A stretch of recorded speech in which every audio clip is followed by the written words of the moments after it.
شادی کے 7 سال بعد مجھے ماں بننے کی خوشخبری ملی تھی۔ ہماری زندگیاں خوشیوں سے بھر گئی تھیں۔ میرے شوہر تو مجھ سے بہت زیادہ خوش تھے، لیکن وہ کہتے ہیں نا، کسی کسی کو خوشیاں راس نہیں آتی۔ ایسے ہی میرے ساتھ بھی ہوا تھا۔ میرے شوہر کو آفس کے لیے نکلے ابھی آدھا گھنٹہ ہی ہوا تھا کہ ہمارے پڑوسی عارف بھائی بوکھلائے ہوئے انداز میں ہمارے گھر آ پہنچے، اور انہوں نے میرے سر پر یہ قیامت ٹوٹنے جیسی خبر سنا کہ میرے شوہر کا بہت بڑا ایکسیڈنٹ ہو گیا ہے اور وہ موقع پر ہی فوت ہو گئے ہیں۔ میں ایک پل میں لٹ گئی تھی۔ میری خوبصورت دنیا ایک جھٹکے سے بکھر کر رہ گئی تھی۔ میں بہت چیخی چلائی اور روتے روتے بے ہوش ہو چکی تھی، اور یہی عمل اب ہر دوسرے روز ہونے لگا۔ میں ڈپریشن میں مبتلا ہو کر رہ گئی تھی۔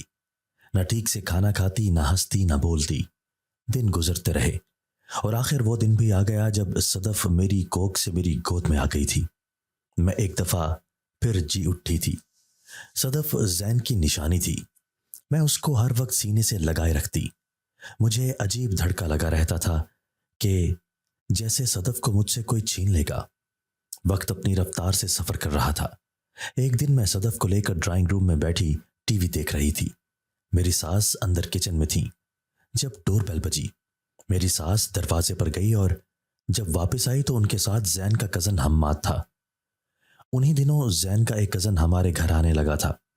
جب وہ پہلی دفعہ ہمارے گھر آیا تو اس کی نظروں میں ایسا کچھ تھا جو مجھے اس کے سامنے آنے سے روکتا تھا، اس لیے جب بھی وہ آتا میں اپنے کمرے میں بند ہو جاتی۔ وہ زین کی تعزیت کے لیے آتا تھا۔ میری ساس اس کی آؤ بھگت میں لگ گئی تھی، اور وہ میرے اور صدف کے ساتھ ڈرائنگ روم میں بیٹھ گیا تھا۔ میں صدف کو اپنے سینے سے لگا کر بیٹھ گئی تھی، اور حماد سے رخ موڑے بظاہر ٹی وی کی طرف متوجہ تھی۔ جب حماد نے مجھے پکارا، میں نے اس کی طرف دیکھا تو وہ مجھے ہی گھور رہا تھا، لیکن آج اس کی نظروں میں عام دنوں والی ہوس نہیں تھی۔ وہ مجھے مخاطب کر کے کہنے لگا، آمنہ، اس دن جب میں یہاں آیا تھا تو مجھے ایسا کیوں لگا تھا جیسے آپ کو میں پسند نہیں آیا تھا، یا میرا آنا آپ کو ناگوار گزرا تھا؟ میں کچھ کہتی اس سے پہلے ہی ملازمہ ہمیں کھانے کے لیے بلانے آ گئی تھی۔ حماد کھانا کھا کر چلا گیا، لیکن میں مسلسل یہی سوچ رہی تھی کہ کیا میں نے حماد کے بارے میں غلط اندازہ لگایا تھا۔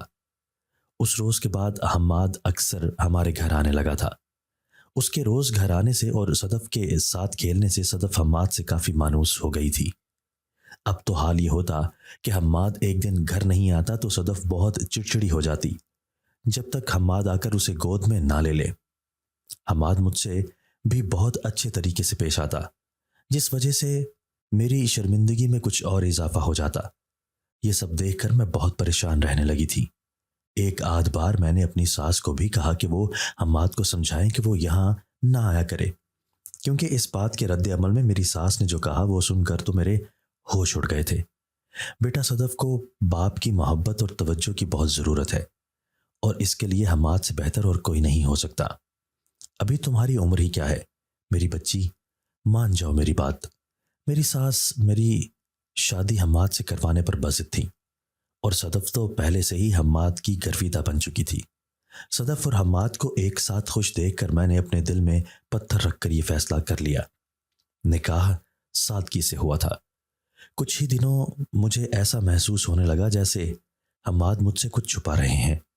ایک آدھ بار میں نے ان سے پوچھا تو وہ الٹا حیران ہونے لگے کہ مجھے کوئی غلط فہمی ہوئی ہے۔ لیکن ایک رات میں نے حماد کو دیر رات میں کسی سے فون پر بات کرتے ہوئے سن لیا، اور وہ باتیں ایسی تھی جسے کوئی بھی بیوی صرف اپنے لیے سننا پسند کر سکتی ہے، لیکن حماد ایسی باتیں کسی کے ساتھ کر رہے تھے۔ ایک پل کو میں نے سوچا کہ میں جا کر حماد سے پوچھوں کہ وہ یہ سب کس سے کر رہا تھا، لیکن پھر میں کچھ سوچ کر رک گئی اور اپنے کمرے میں لوٹ آئی۔ لیکن وہاں حماد کو اپنی جگہ سوتا دیکھ کر میرے رونگٹے کھڑے ہو گئے تھے۔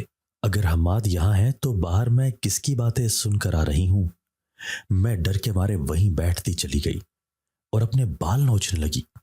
یہ کیا ہو رہا ہے میرے ساتھ؟ وہیں بیٹھے بیٹھے مجھے نہ جانے کب نیند نے آ دبوچا تھا۔ جب میں صبح اٹھی تو مجھے کچھ یاد نہیں تھا۔ اب مجھے ایسا لگتا تھا جیسے حماد مجھے نظر انداز کرنے لگا ہے۔ میں ان کے رویے کی وجہ پوچھتی تو وہ الٹا ناراض ہونے لگتے کہ میں پاگل ہو گئی ہوں، جیسا میں سوچ رہی ہوں ویسا کچھ نہیں ہے۔ وہ اکثر مجھے بات بات پر ڈانٹنے لگتا اور غصے میں باہر نکل جاتا، اور پھر رات رات بھر گھر واپس نہ آتا۔ اس سب سے تنگ آ کر میں نے حماد سے کہا کہ وہ مجھے میرے سابقہ سسرال چھوڑائے، کیونکہ وہی میرا سسرال بھی تھا اور میں کا بھی۔ میری سابقہ ساس میری چچی بھی لگتی تھی۔ حماد نے مجھے خوشی خوشی اجازت دے دی تھی۔ اس میں بھی مجھے لگا حماد کا کچھ فائدہ ہے، اسی لیے وہ مجھے یہاں سے جلدی بھیج رہے ہیں تاکہ وہ اس لڑکی کو یہاں بلا سکے جس سے وہ بات کیا کرتا تھا۔ میں کچھ دن اس سب سے دور رہ کر سوچنا چاہتی تھی کہ اب مجھے آگے کیا کرنا چاہیے، اس لیے میں حمیدہ آنٹی کے پاس جا کر رہنا چاہتی تھی، ورنہ تو میں حماد سے دور رہ کر اپنی منمانی کرنے کا موقع ہرگز نہ دیتی۔ اسی شام حماد مجھے حمیدہ آنٹی میری سابقہ ساس کے گھر چھوڑ گیا۔ آنٹی مجھے دیکھ کر بہت خوش تھیں، لیکن میں اس کے گلے لگ کر رو دی۔ وہ مجھے یوں روتا دیکھ کر پریشان ہو گئی تھیں اور مجھ سے وجہ جاننے پر بضد تھیں۔ مجبور مجھے ان کو بتانا پڑا کہ حماد مجھے دھوکہ دے رہے ہیں، وہ کسی اور سے فون پر بات کرتے ہیں۔ آنٹی یہ سب سن کر آگ بگولا ہو گئی اور حماد کو فون کر کے بلانے لگی، لیکن میں نے انہیں کسی طرح روک دیا، لیکن وہ بضد تھیں کہ وہ حماد کو چھوڑیں گی نہیں۔ مجھے آنٹی کے گھر تیسرا دن تھا۔ میں صدف کو دودھ پلا رہی تھی جب آنٹی میرے پاس آ کر بیٹھی اور صدف کے ساتھ کھیلنے لگی۔ صدف نے اپنی دادی کو دیکھتے ہی منہ سے آوازیں نکالنا شروع کر دی تھی، جیسے وہ بات کرنے کی کوشش کر رہی ہو۔ آنٹی نے جب صدف کو ایسے اوں آ کرتے دیکھا تو اس کو گود میں لے کر پیار کرنے لگی۔ ماشاء اللہ صدف بولنے کی کوشش کر رہی ہے، دیکھو تو آمنہ، یہ بولنے کی کوشش کر رہی ہے، اب دیکھنا کچھ ہی دنوں میں یہ الفاظ بولنا شروع کر دے گی۔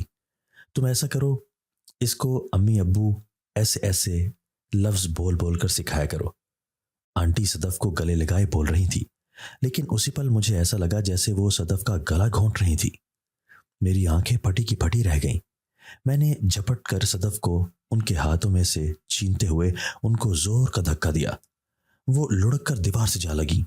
ان کا سر دیوار سے ٹکرا کر پھٹ گیا تھا اور وہاں سے خون کے قطرے نکل رہے تھے، اور وہ بے یقینی سے مجھے گھور رہی تھی۔ میں صدف کو لیے فوراً کمرے میں چلی گئی اور دروازہ بند کر لیا۔ کچھ دیر بعد دروازے پر دستک ہوئی۔ میں نے جب کھولا تو حمیدہ آنٹی تھی جو میرے لیے کھانا لائی تھی۔ میں نے حیرت سے ان کو دیکھا اور پھر ان کے سر کو دیکھا جو بالکل ٹھیک تھا، وہاں کوئی چوٹ یا خون نہیں تھا۔ یہ سب دیکھ کر میرے پسینے چھوٹ گئے تھے۔ کیا ہوا بیٹا؟ آنٹی مجھ سے پوچھ رہی تھی اور میں یہ سوچ رہی تھی کہ یہ سب کیا ہو رہا ہے میرے ساتھ، کہیں میں پاگل تو نہیں ہو گئی ہوں۔ آنٹی کے گھر یہ میرا 7واں دن تھا، لیکن حماد ابھی تک مجھے لینے نہیں آیا تھا۔ میں دل ہی دل میں کڑ رہی تھی کہ وہ ضرور اس لڑکی کے ساتھ ہوگا اور مجھے بھول بیٹھا ہوگا۔ میں یہ سوچ ہی رہی تھی، دروازے پر بیل ہوئی۔ کچھ دیر بعد میرے کمرے کا دروازہ بجا اور آنٹی کی آواز آئی، بیٹا آمنہ، حماد آیا ہے تمہیں لینے، صدف کو لے کر نیچے آ جاؤ۔ یہ سن کر مانو میرے کندھوں پر سے منو بوجھ اتر گیا تھا۔ میں نے جلدی جلدی سے اپنی پیکنگ کی اور صدف کو لے کر نیچے آ گئی۔ مجھے دیکھتے ہی حماد معذرت کرنے لگا کہ وہ اپنے کاروبار کے سلسلے میں شہر سے باہر چلا گیا تھا، وہ بھی مجھے بتائے بغیر، اس لیے مجھے لینے نہیں آ سکا۔ میں نے سکون کا سانس لیا اور ہم گھر واپس آ گئے۔ حماد اس دن مجھے ڈاکٹر کے پاس بھی لے گئے تھے۔ بقول ان کے میں عجیب حرکتیں کرنے لگی ہوں، لیکن ڈاکٹر نے ایسا کچھ نہیں کہا اور معمولی سٹریس کہہ کر کچھ دوائیاں دے دیں، لیکن مجھے ایسا لگتا تھا حماد مجھ سے کچھ چھپا رہے ہیں۔ صدف اب 1.5 سال کی ہونے والی تھی، لیکن اب تک اس نے بولنا شروع نہیں کیا تھا۔ مجھے اب تشویش ہونے لگی تھی۔ اس بات کا ذکر جب میں نے حماد سے کیا تو اس نے مجھے تیار ہونے کو کہا اور خود باہر گاڑی میں انتظار کرنے لگا۔ میں صدف کو لیے جب گاڑی میں بیٹھی تو انہوں نے بتایا، یہ بات تم نے ابھی نوٹ کی ہے کہ صدف بول نہیں رہی، پر میں نے اور آنٹی حمیدہ نے بہت پہلے نوٹ کر لی تھی۔ آمنہ، مجھے لگتا ہے صدف میں کچھ نقص ہے، اس لیے ہم ڈاکٹر کے پاس جا رہے ہیں۔ حماد کی بات میرے منہ پر تماچا کی طرح لگی تھی۔ وہ صاف لفظوں میں یہ کہہ رہا تھا کہ مجھے میری بیٹی کی کوئی فکر نہیں، اس لیے میں نے یہ بات بھی نوٹ نہیں کی کہ وہ اتنے عرصے تک بول نہیں رہی، لیکن میں نے اس وقت کچھ کہنا مناسب نہیں سمجھا اور چپ رہی۔ آپ کی بیٹی بول نہیں سکتی، وہ پیدائشی گونگی ہے،